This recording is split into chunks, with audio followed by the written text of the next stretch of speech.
बार मौका मिला है। अगर हम लोग भी ज्ञान की कमी थोड़ी है किसी में। ऐसा तो रानी के पेट से ही राजा पैदा होता है या कोई माँ के पेट सीख के आता है। हम तो संघर्ष करके आए 15-15 साल। तो जब हमें मौका नहीं मिलेगा, अपनी बात नहीं रख पाएंगे, तो हमारी बात कैसे पहुंचेगी।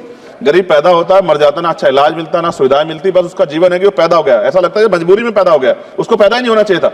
इस देश में कमजोर वर्गों के लोगों का भी सम्मान होना चाहिए, उनको अवसर मिलना चाहिए। सरकार की योजनाओं में गरीबों की हिस्सेदारी होनी चाहिए। इस बात का ध्यान जो है सरकार को रखना चाहिए। और अगर सरकार नहीं रखती है तो वो सरकार सर गरीबों की नहीं हो सकती है कि भाई क्रिमिनल होगी। कितने अरबपति बने आप लोग, कितने लोगों पे हवाई जहाज बताइए, सृष्टि के लोगों पे कितने लोगों पे हेलीकॉप्टर बताइए। आप कुछ नहीं है आपके पास आंकड़े। सब लोग मिलकर गरीबों को चलना चाहते हैं, ये गलत है सर। ये आज नहीं तो कल इस पार्लियामेंट से गरीबों के लिए कानून बनेंगे और गरीबों के लिए पॉलिसियां बनेंगी और गरीबों को भी सम्मान का जीवन मिलेगा। मेरे आज भी याद है, मेरी मां ने एक बार मुझसे कहा कि मेरे मामा बहुत गौरवशाली हैं कि उनकी बिटिया ने उनको प्लेन का सफर करा दिया। क्योंकि हम गांव से आते हैं, किसान परिवार से हैं, तो हर चीज की हमारे लिए अहमियत है।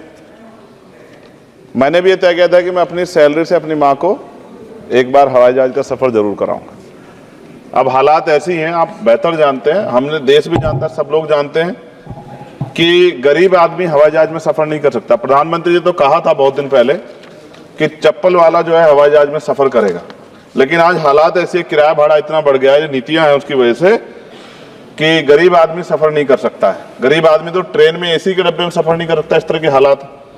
तो मेरी मंत्री जी से मांग है कि कोई व्यवस्था ऐसी की जाए कि जो करोड़ों महिलाएं देश की हैं, करोड़ों परिवार ऐसे जिन्होंने सपना ही देखा हवाई जहाज को जाते, उनको भी एक बार मौका मिले कि हवाई जहाज का सफर कर लें। तो अगर किराया सस्ता होगा तो शायद वो प्रयास कर सकते हैं, उनके बच्चे प्रयास कर सकते हैं।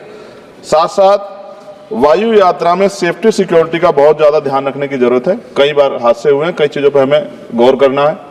साथ साथ ज्यादातर एयरपोर्ट जो है वो प्राइवेट हो गए और प्राइवेट होने की वजह से कर्मचारियों का शोषण होता है। कर्मचारियों की, क्योंकि हमारे यहाँ बेरोजगारी बहुत है, तो कर्मचारियों को वहां काम करने में जो सैलरी मिलती है उसमें एक बार का टिकट भी नहीं आता कई जगह पे। तो मेरी आपसे ये आग्रह है कि जिन लोगों जो प्राइवेट हो गए वहां भी सैलरी कम से कम न्यूनतम वेतन इतना होना चाहिए 20,000 रुपए, कि वो अपने परिवार का भी और सफर भी वो कभी कर ले, ऐसा मौका भी उन्हें मिलना चाहिए। साथ साथ प्राइवेट होने की वजह से SC/ST OBC के बच्चों को जो नौकरी मिल जाती थी वो भी जीरो होगी। तो मेरी आपसे आग्रह है कि अगर प्राइवेट भी हो गया तो उनसे भी कहा जाए कि कमजोर वर्गों के लोग बच्चों को मौका दिया जाए। साथ साथ नगीना में जहां जिन्होंने मुझे चुन के भेजा, मैं उनका धन्यवाद करता हूं, उस क्षेत्र का, वहां एयरपोर्ट नहीं, और लंबे समय से उनकी मांग, वहां पायलट ट्रेनिंग स्कूल भी नहीं है, एरोस्टेस ट्रेनिंग स्कूल भी वहां खोलना चाहिए, क्योंकि ग्रामीण क्षेत्रों की प्रतिभाओं को नकारना नहीं चाहिए। साथ साथ मेरा जिला जो है सहारनपुर, वहां एयरपोर्ट पुराना है, वो डिफेंस का है सरसावा में, लेकिन वहां से पैसेंजर जो है यात्रा के लिए कोई सुविधा नहीं। और साथ साथ एक जगह है छुटमलपुर, क्रांतिकारी जगह है, जहां हम पैदा हुए, क्रांतिकारी जगह है ही वो सर। तो वहां पे भी हवाई पट्टी की जो है स्थापना जो है सरकार को करानी चाहिए। हमारे लोगों को, छुटमलपुर के लोगों को बहुत अच्छा लगेगा और फायदा भी होगा, बहुत सारा जो है आसान हो जाएगा जनता के लिए।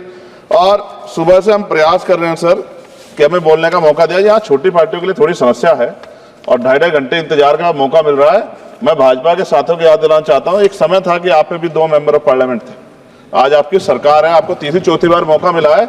अगर हम लोग भी ज्ञान की कमी थोड़ी है किसी में। ऐसा तो रानी के पेट से ही राजा पैदा होता है या कोई माँ के पेट सीख के आता है। हम तो संघर्ष करके आए 15-15 साल। तो जब हमें मौका नहीं मिलेगा, अपनी बातें रख पाएंगे, तो हमारी बात कैसे पहुंचेगी। साथ साथ मेरा आपसे आग्रह है, ये मेरी मांग नहीं है, ये पंजाब के लोगों की मांग है। देश के प्रधानमंत्री जब कह के आए थे पंजाब में, कह के आए थे पंजाब में कि जब आदमपुर एयरपोर्ट का नाम जो है सतगुरु रविदास जी महाराज के नाम पर करने के लिए कह के आए थे प्राइम मिनिस्टर। आप पता करा लो, ऑन रिकॉर्ड है, प्राइम मिनिस्टर ने अपनी स्पीच में कहा जब पंजाब गए कि हम इस जालंधर में जो एयरपोर्ट है आदमपुर में, कि हम उसका नाम सतगुरु रविदास जी महाराज के नाम पे करेंगे। लेकिन सर दावे और वादे हैं, कब तक ये खोखले वादे होते रहेंगे। देश के प्रधानमंत्री की बात का कोई सम्मान होना चाहिए। क्या सरकार, ये मंत्री जी नहीं सुनना चाहते या फिर उन्होंने झूठा वादा कर लिया, इन पे भी ध्यान देना चाहिए। लेकिन साथ साथ मेरी मांग भी है, मैं पुनः इस बात को दोहराऊंगा सर, कि गरीब लोग, मैं गांव में जाता हूं, मीटिंगों में जाता हूं, पूछता हूं महिलाओं से, कभी हवाई जहाज सफर किया? मैं लाखों लोगों से मिल चुका, आज तक गरीबों ने हाथ नहीं उठाया सर कि उन्होंने हवाई जहाज का सफर किया, हेलीकॉप्टर का भी नहीं किया है। क्योंकि सर इस देश में आर्थिक गैर बराबरी बहुत बड़े पैमाने पे है। गरीब पैदा होता है, मर जाता, ना अच्छा इलाज मिलता, ना सुविधाएं मिलती, बस उसका जीवन है कि वो पैदा हो गया। ऐसा लगता है मजबूरी में पैदा हो गया, उसको पैदा ही नहीं होना चाहिए था। इस देश में कमजोर वर्गों के लोगों का भी सम्मान होना चाहिए, उनको अवसर मिलना चाहिए। सरकार की योजनाओं में गरीबों की हिस्सेदारी होनी चाहिए, इस बात का ध्यान जो है सरकार को रखना चाहिए। और अगर सरकार नहीं रखती है तो वो सरकार सर गरीबों की नहीं हो सकती है। नौजवान जो है मंत्री सरकार ने दिए हैं, और मुझे उम्मीद है कि एक नौजवान दूसरे नौजवान के दर्द को और गरीबों के दर्द को और ग्रामीण क्षेत्रों के दर्द को समझेगा। और मुझे भरोसा है आपके ऊपर, आपकी शैली के ऊपर, क्योंकि पिछली बार भी विषय उठा था। हम जाते हैं सब लोग कि आप इस बात को इस बार सफल करने में कामयाब हो जाएंगे। मेरी मंगल कामनाएं भी है कि कोई गरीब परिवार आपको प्रार्थना करे, दुआएं करे कि आपने उनको ये मौका दिया। वरना आदमी पैदा होता है भारत में और गरीबी में मर जा, हजारों साल चला। अब भी आजादी के 75 साल बाद भी अगर ये नहीं हो पा रहा है तो इस पे हमें गौर करना चाहिए कि क्यों नहीं हो पा रहा। कई सीनियर साथी हमारे यहाँ हैं, मैंने उनको प्लेन चलाते हुए देखा, मेंबर ऑफ पार्लियामेंट होते भी।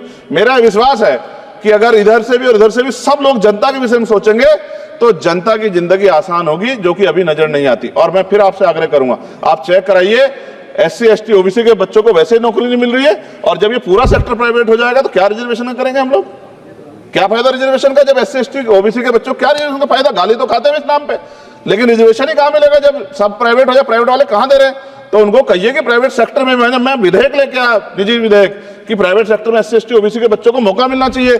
सुप्रीम कोर्ट का एक ऑर्डर, चर्चा हुई इसमें कि भाई क्रिमिलेयर होगी। कितने अरबपति बने आप लोग? कितने लोगों पे हवाई जहाज बताइए? SC ST के लोगों पे कितने लोगों पे हेलीकॉप्टर बताइए? आप कुछ नहीं है आपके पास आंकड़े। सब लोग मिलकर गरीबों को चलना चाहते हैं, ये गलत है सर। मैं आपका धन्यवाद करूंगा पुनः सर, और क्योंकि हम ही कोरम पूरा करते हैं सर, देख लीजिए आप, हम ही बैठे कोरम पूरा करते हैं। हमें विश्वास है अपने देश की पार्लियामेंट पे कि आज नहीं तो कल इस पार्लियामेंट से गरीबों के लिए कानून बनेंगे और गरीबों के लिए